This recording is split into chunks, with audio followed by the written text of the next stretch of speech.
I will be your moderator for today's press briefing. Joining us in today's press briefing are the DBM Secretary Amina Pangandaman, our DBCC Chairperson, DOF Secretary Benjamin Jokno, NEDA Secretary Arsenio Balisacan, and BSP Deputy Governor Francisco Daquila. May I also acknowledge, of course, our colleagues from the government and our media partners who are also with us today. So before we proceed, let me remind everyone the following rules during the Q&A. Okay, please be reminded again our health safety protocols. Good afternoon, everyone. Good afternoon to our media friends, to Secretary Jokno, DG Francis Daquila, and Secretary RC Balisacan. The Development Budget Coordination Committee reviewed the government's medium-term macroeconomic assumptions, fiscal program, and growth targets for fiscal year 2022 to 2028 to take into account the administration's priorities and fiscal strategy, latest domestic developments, and external pressures. These adjustments are in line with the preparation and upcoming submission of the 2023 National Expenditure Program. Real growth projections. The increase in household consumption and private investments, along with the robust manufacturing industry, high vaccination rate, improved healthcare capacity, and the upward trend on tourism and employment have allowed us to safely reopen the economy and register a positive growth for the first 3 months of 2022. This momentum is expected to continue for the rest of the year, with the GDP growth assumption slightly adjusted to 6.5 to 7.5% in consideration of recent external and domestic developments. This growth will be sustained and expanded to 6.5 to 8% in fiscal year 2023 to 2028. On macroeconomic assumptions, the DBCC also approved the following revisions to the macroeconomic assumptions based on emerging data. The average inflation rate assumption for 2022 remains elevated and is projected to range from 4.5 to 5.5%, following the uptick in prices of fuel and food as a result of the ongoing Russia-Ukraine conflict and disrupted supply chains. It is slightly adjusted to 2.5 to 4.5% for 2023 and is seen to return to the target range of 2.0 to 4.0% by 2024 until 2028.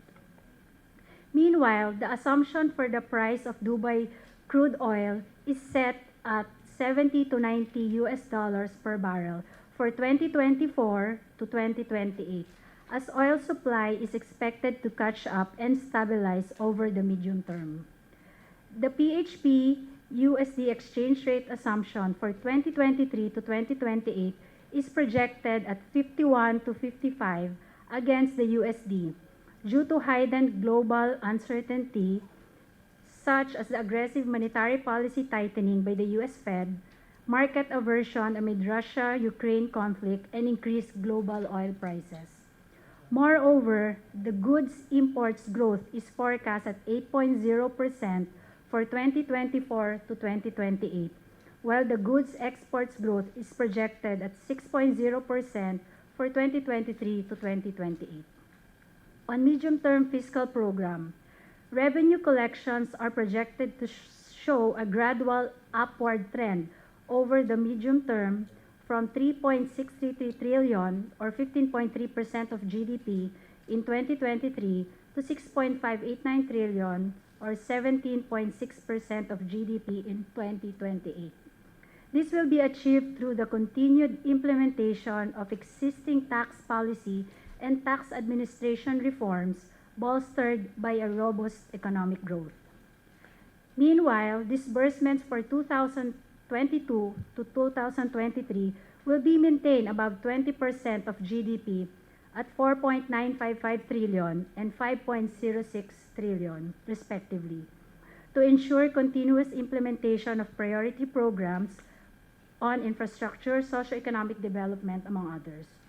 Disbursement will further increase over the medium term from 5.402 trillion, 20.7% of GDP in 2024, to 7.712 trillion or 20.6% of GDP in 2028.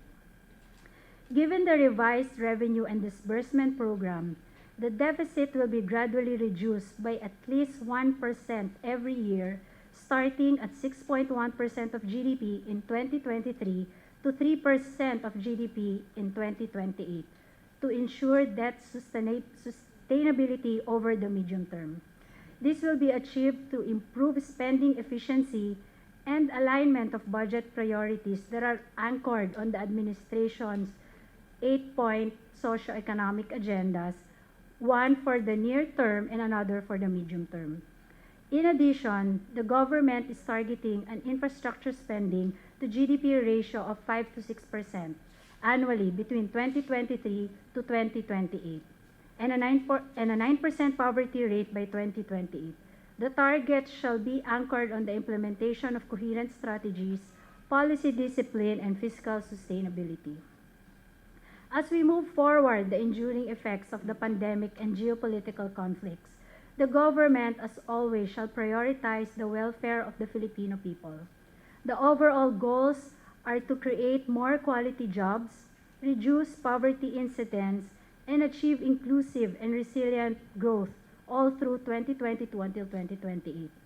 The DBCC stands united to achieve a more inclusive and sustainable development responsive to the needs and aspirations of the Filipino people. Thank you. Thank you very much, Secretary.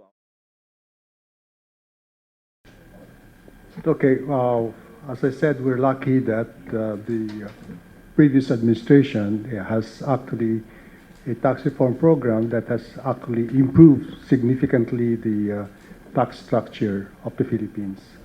There are two remaining packages out of that tax reform program, and that's package 3 and 4. We intend to pursue packages 3 and 4.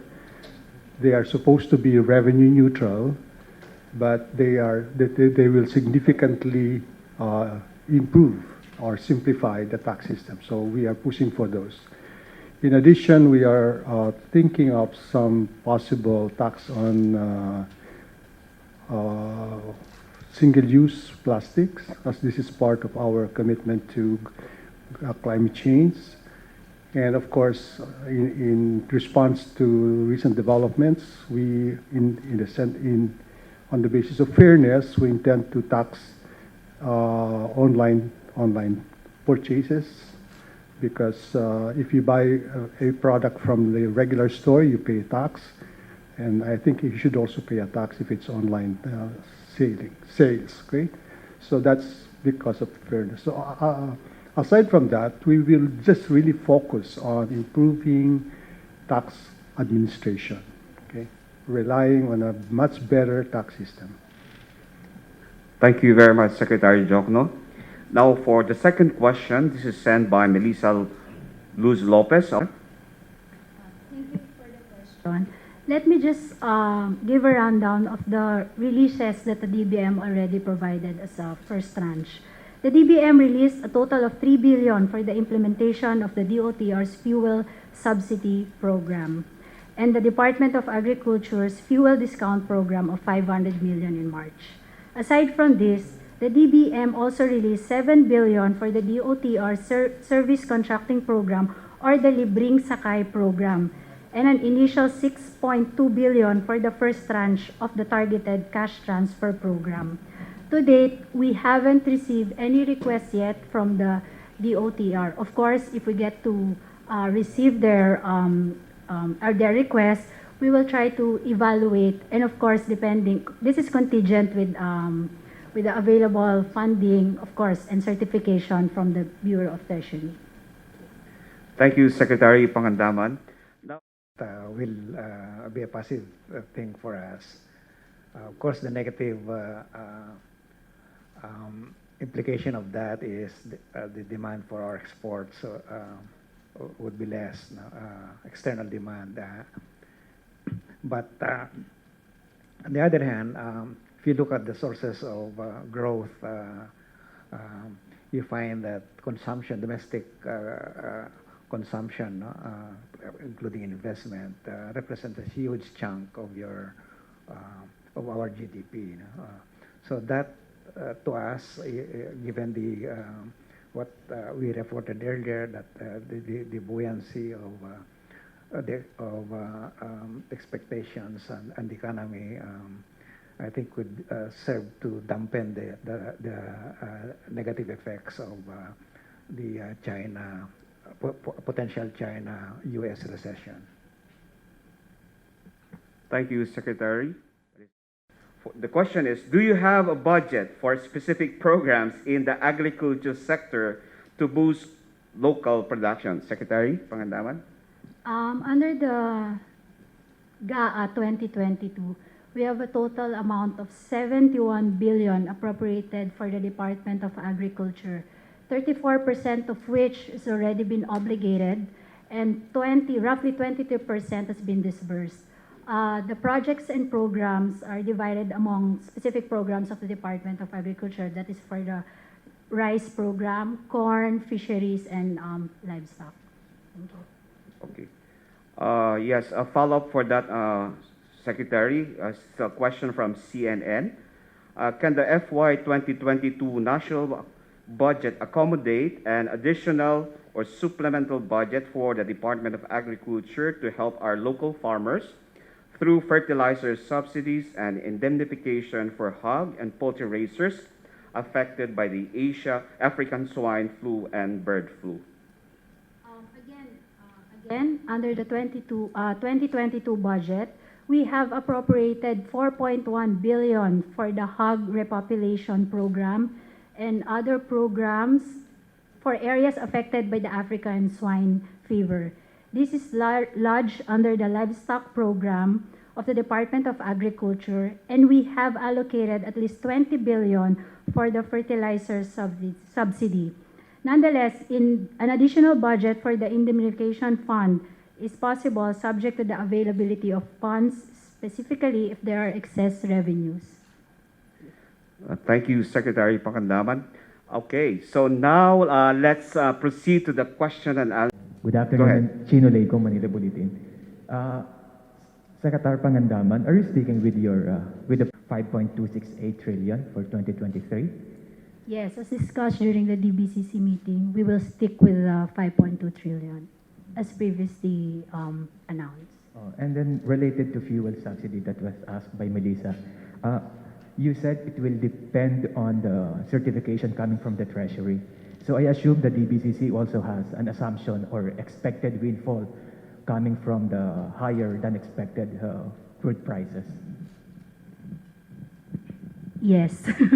How I much? suppose Secretary Jokno. So because of the higher price of oil in the world market, and of course slight depreciation of the peso, we can expect some windfall revenues. I don't have the numbers yet, but that will be sufficient to continue the subsidy to the transport workers and also the farmers and the fisher folk. Okay. Thank you very much, Secretary Pangandaman, Secretary Jokno. I guess we have Ever, what will be the priority projects?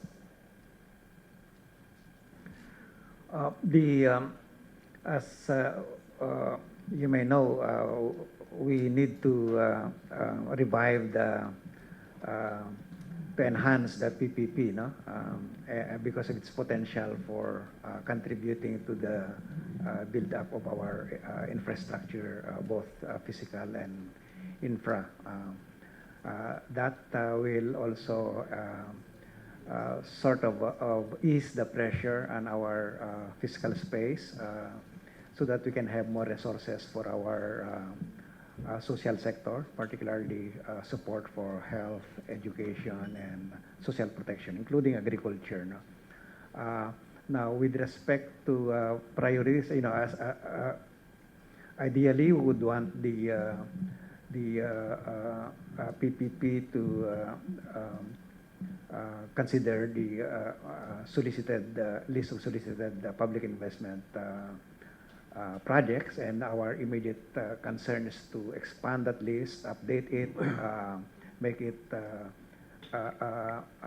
responsive to to the private sector and the needs of our country.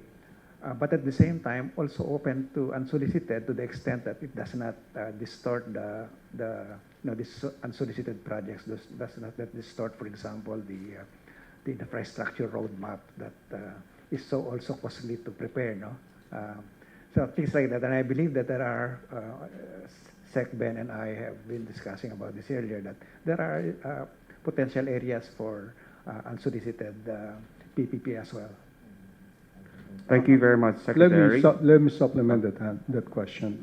For example, there are some airports where we can actually offer them for unsolicited or solicited proposals that the private sector will operate the airports. We might consider those. Okay, an example will be in Bohol. For example, we constructed the Bohol International Airport, and how many of you have been to Bohol International Airport?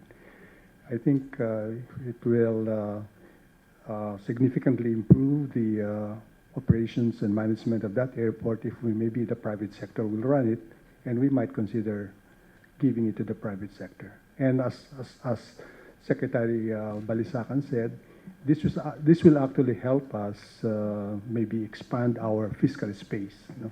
Thank you. Thank you very much, Secretary Jokno. Announced about a partnership for global infrastructure, a fund directed towards developing infrastructure in developing countries. Since there is a goal for infrastructure spending to be between 5 to 6%, is the country looking to tap into this fund, or is it even possible for us to join in that? Thank you. We are considering all possible sources of funding for our desire to have infrastructure to GDP number of 5 to 6%. No? So in fact, we will continue the Build program. So we will consider all possible sources of funding. Okay. Thank you very much, Secretary Jokno. Questions from the media? Yes, Ben. Subsidy with respect the sectors most badly hit by expensive oil, because your projection for 2023 is still high for oil, 80 to 100 per barrel. So there are of course some populist moves to continue the subsidy, but we try to explain to them that we expect the economy to fully recover by the middle of this year. Okay, and in fact, but in the case of the only subsidy I can think of is with respect to the higher oil prices. Yes, sir. Okay, so I think the subsidy program ended June 30. Mm-hmm. So we will continue. Okay, for as long as the price of oil is elevated, so we will continue to provide subsidy to jeepney drivers and operators, subsidy to farmers and fisher folks, and so we will continue those. But I think that by next year, my own projection is that maybe oil prices will normalize. In fact, that is the projection. There's the backwardation, right? And in fact, there are some who are betting that maybe the price of oil will go down as low as $65 per barrel. Sir, so to clarify, just up to this year, but next year, no more of this targeted subsidy. That is the idea. Okay. Thank you very much, Secretary Jokno. And Ben, thank you. Question? Okay. Yung borrowing mix, and does it make sense to borrow in dollars? The financing mix is, if I remember right, 75-25. For this year. And I think for the longer term, we in fact we will try to increase this to 80-20. Okay, we'll borrow domestically 80% and 20% from foreign sources. We are doing this in order to reduce our foreign exchange risk, foreign exchange risk. The way we borrow is that we try to be opportunistic. No? There are many sources of borrowing in terms of foreign debt. So we will choose the least cost as far as we're concerned, and the one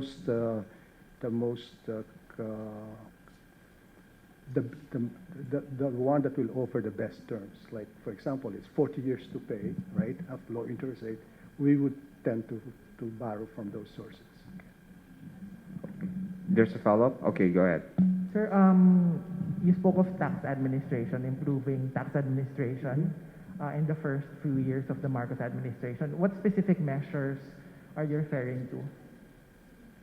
Well, you know that the Duterte administration passed several tax laws, and some of them still has to be implemented. Okay, so we'll try to benefit from those by improving tax administration. Digitalization is one. Okay, and I think we can think of more efficient ways of collecting taxes. Okay, I think the less contact there is, I think there's less opportunity for corruption. So there are many things that we can do. Okay. One last. Yeah. Okay, si wala pa naman nagtataas ng hand. So yes, this is the last follow-up question from you. Sir, last, you mentioned also your plan to tax online transactions.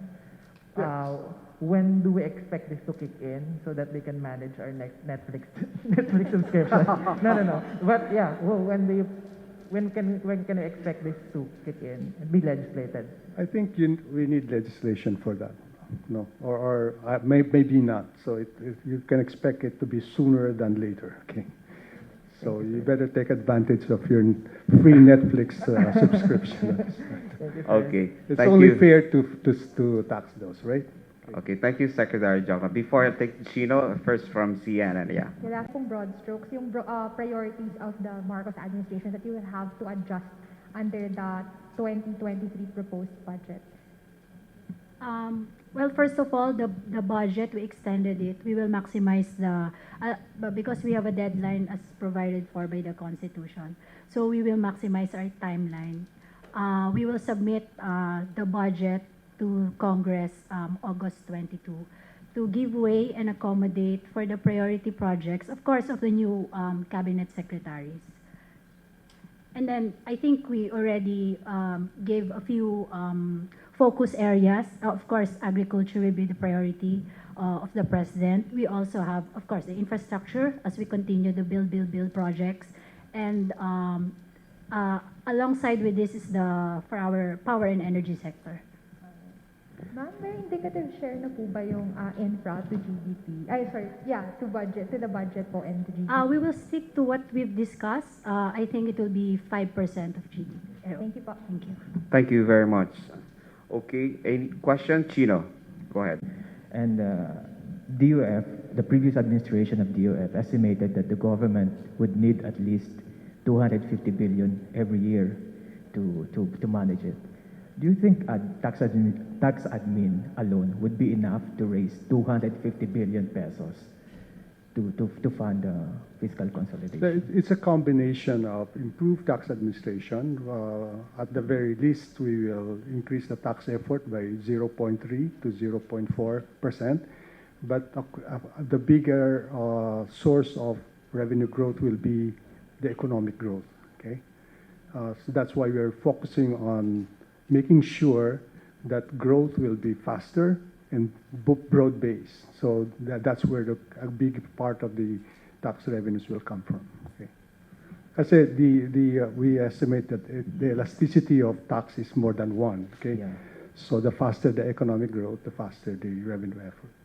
And when can you say na parang tax admin and economic growth are not enough and we need to introduce new taxes? When do you see that? We're confident that it will be enough because our estimates are fairly reasonable, 0.3, 0.4% growth rate every tax effort every year, when in fact the economy we expect the economy to grow, as I said, 6.5 to 8% for the next 5 years after this year. Okay. Thank you very much, Secretary Jokno. Again, we'll go back to Geraldo of the TV years. The debt to GDP ratio will normalize. It will be kind of steady for the next. I want to make sure that somebody else.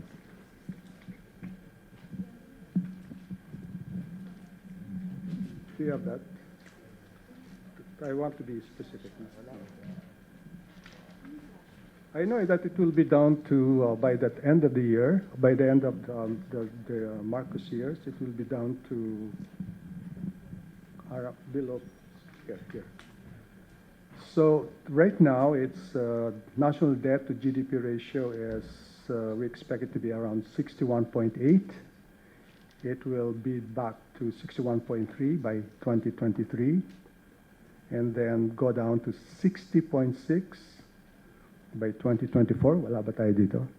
And then 59.3 by 2025, to 57.7 by 2026, and 2027 by 27, and then to 52.5. In other words, by the end of the Marcos years, we expect the national debt to GDP ratio to be below 60%, which is the old threshold. When I say old threshold, do you know the history of that 60%? That is one of the entry requirements for a country who would like to join the Euro community. Okay, 60% debt to GDP ratio, and the deficit to GDP ratio has to be 3%, not more than 3%. Okay, that's an old threshold. Now, given what happened since then, now we have this global financial crisis and then this pandemic, that has to adjust. Okay, in fact, if I remember right, now the global debt to GDP ratio is somewhere between 200 to 300%. And the Philippines is only around, as I said, 62%, okay? And we expect that to go down to 52.5%, okay? So that this kind of debt structure is nothing to worry about, okay? This is one of the lowest among even emerging economies, okay? So yung pinag-ano nyo na, wow, the sky is falling because our debt to GDP ratio is 62%. That's really nothing to worry about, okay? The way out of this is by growing at a faster rate. We simply outgrow our debt. And most of our debt, incidentally, are medium to long term, okay? Bakit makakasingit si Chino, no? We'll give the other also a chance. No, I think it would be, given where we came from, I think it will be wrong for us to shoot for that level, okay? I think we have to prioritize growth first to take care of the needs of our people rather than going back to that number. Kasi sabi ko nga, hindi naman crucial na bumalik tayo sa 39, di ba? Kailangan i-prioritize natin yung growth ng tao, tsaka yung needs ng tao, Filipino. Okay? Okay. Thank you very much, Secretary. From NTV. Sec, nabanggit nyo next year, mag-normalize na yung price ng oil. Tama po ba? Pero parang nakita ko sa presentation kanina po, yung Dubai crude, parang 80 to 100 pa by 2023. But you know, you were coming from about 100 to 120, di ba? So, yung sabi ko normalize, pababa na yon. In fact, backwardation. Kaya, mababa nga yung 80, di ba? Kung maka-80 lang tayo, swear, talagang napakaganda na noon, di ba? Oh. Sir, last na lang po. Kung masagot niyo lang, meron tayong plano na kumuha ng oil sa Russia po. May plano bang gano'n? No, wala tayong plano na kumuha ng oil sa Russia. Wala tayong plano na kumuha sa oil sa Russia. Sino nagsabi nun? Nagalok lang po kasi dati, di? Parang nag-offer po ang Russia ng... So, no, I don't know. But, wala po. Thank you po, sir. Okay, thank you. Next, yes, sir.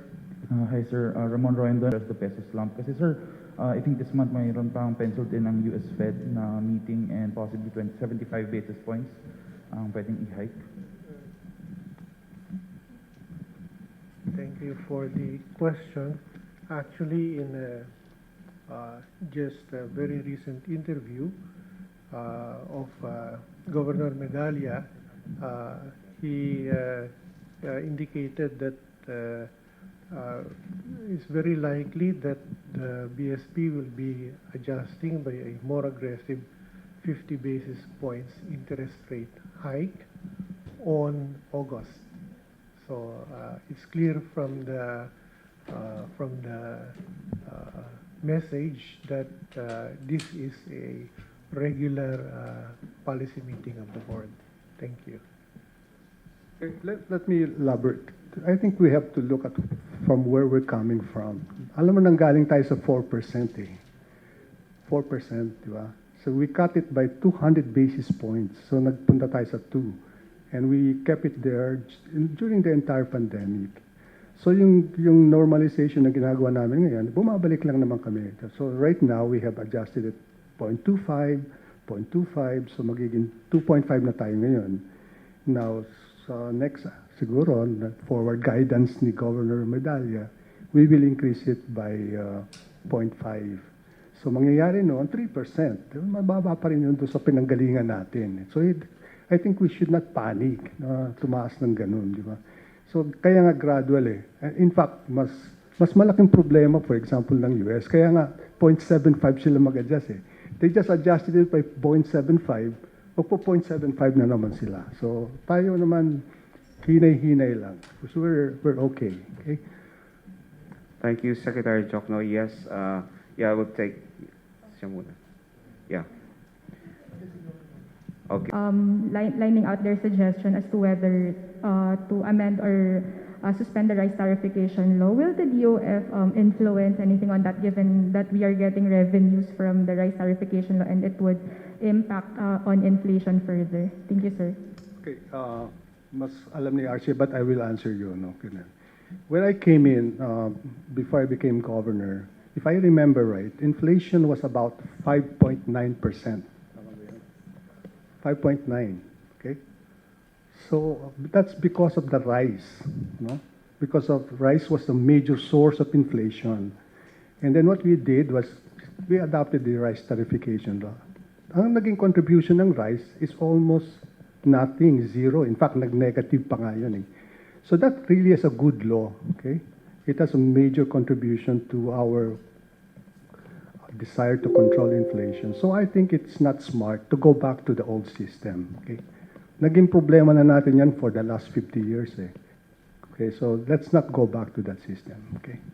Will you be officially recommending, sir, to President Marcos that he should not Yes, move? yes, I will recommend not to go back to the rest to the old system. All right. Thank you, Secretary. Okay. So we'll go back. Pricing kaysa doon sa austerity. No, sir. Alam mo, kasi in the past, every time magkakaroon ng crisis, nung under IMF pa tayo, I remember, ang kanilang prescription ay tighten your belt. What is a bad advice? Diba? At this time, dapat hindi tayo nagtatighten ng belt. I think we should continue to push for growth, no?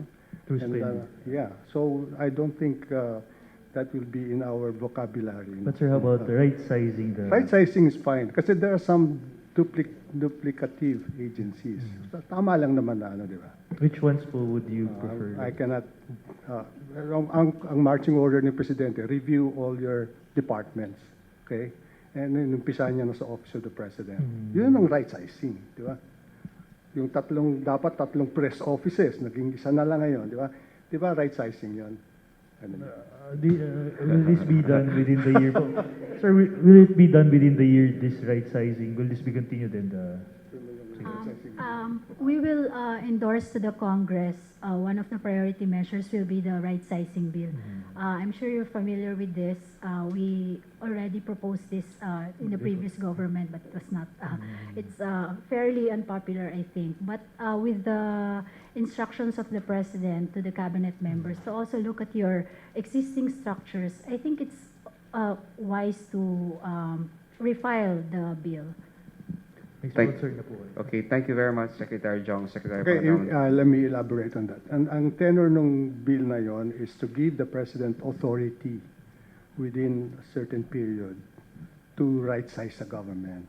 So hindi yung, kasi in the past, if you want to revamp an agency or reorganize an agency, pabalik-balik ka sa Congress eh. So bibigyan ng authority, limited authority ang President to reform the entire bureaucracy. I think within 1 year, bigyan lang kami ng Kongreso ng 1 year, kaya namin gawin yan. Okay. Thank you very much, Secretary. Okay, now we'll go back to Jeg.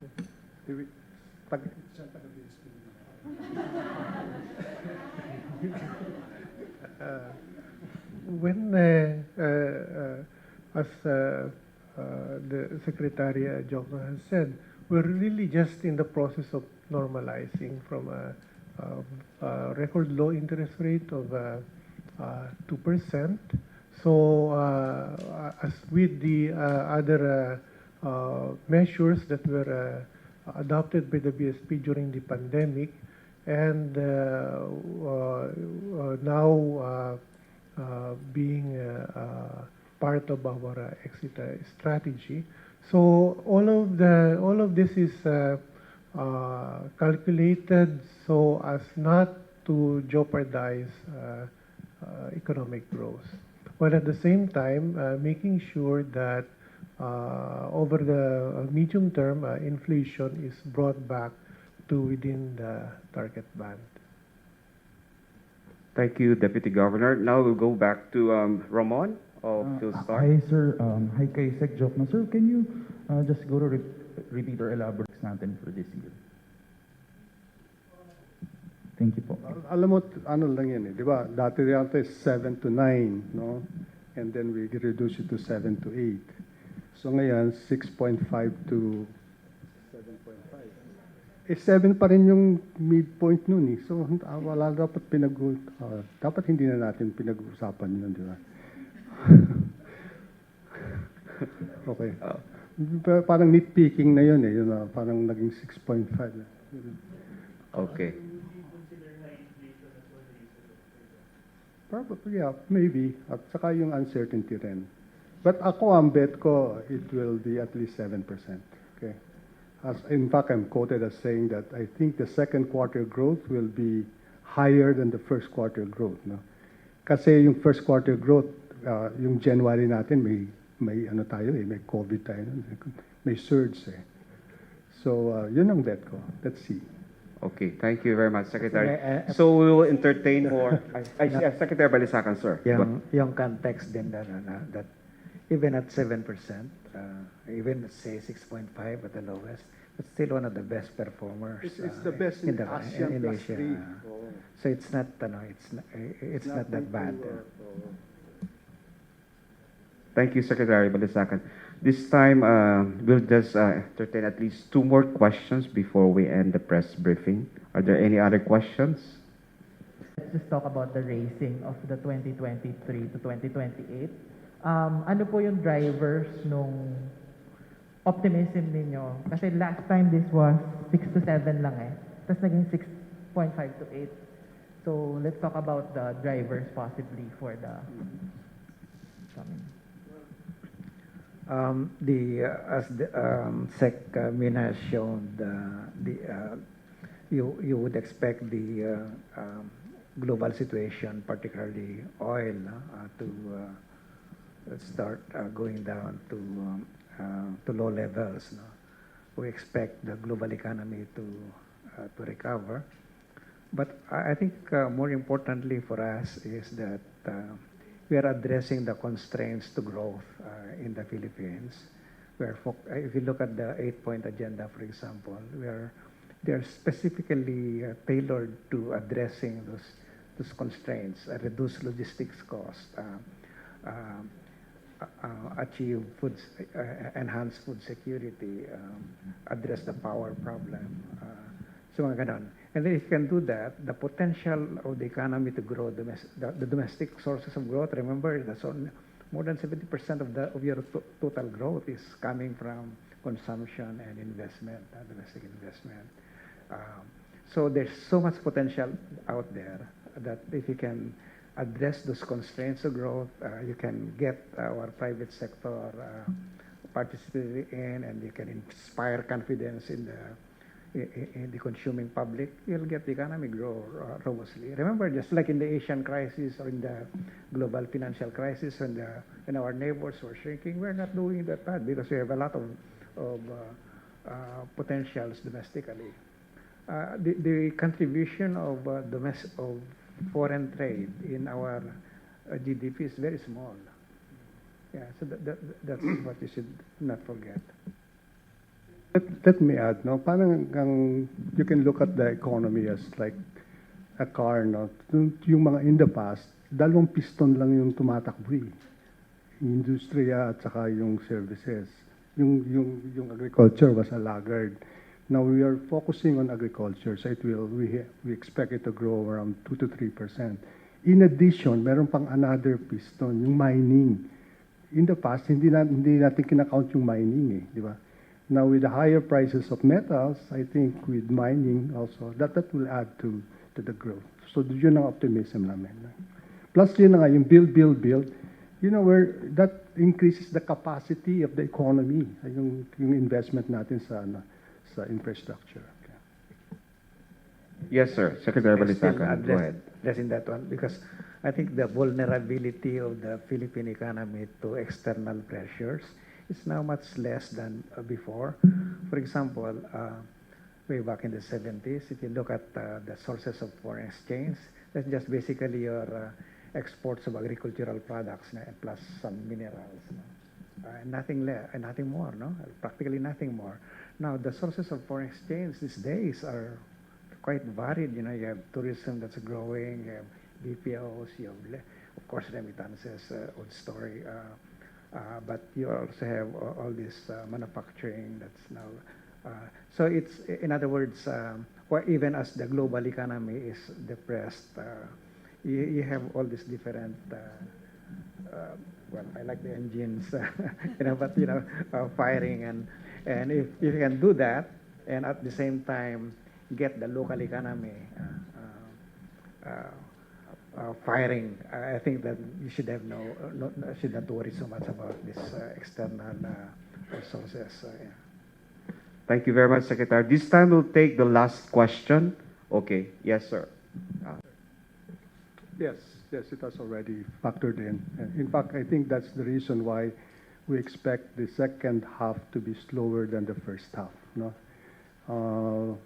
So yeah, I think that's the answer. Okay. Not to nitpick, but just to understand the latest assessment on growth. Mm-hmm. So the slight reduction is mainly attributable to, is it to inflation largely? To inflation. The what? The slight reduction in 2022 growth target. So how to? Is it largely attributable to challenges? Sino ba nag-adjust nung 6.5 to 7.5? Not to nitpick, just to understand. Kasi ako, hindi ko, if I were the one, hindi ko i-adjust yun eh, di ba?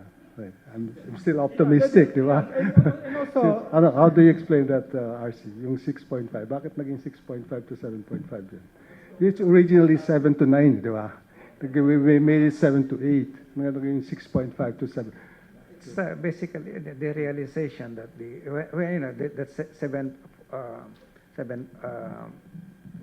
7 to 8 or what, earlier projections were done when we didn't know yet what was going to happen, like the Ukraine, and even when after the Ukraine, we really did not know how long it would be, and the extent of the supply disruptions globally, and so that impact a bit on the economy. We are in fact quite lucky that if it were 1980s and that this kind of shock appeared, it would have been dead by now. I mean, the shock, the impact on the local economy would have been great, but that's not the case now. Our fundamentals are much more, much better than they used to be. So again, 6.5 to 7.5, while it was a reduction, comparatively, it's one of the best that you will find in Asia. So Sabi ni Secretary RC, we should be happy. No? Should be optimistic. No? That's still the best among ASEAN plus 3. Not only this year, but also next year. That's the consensus of forecasters.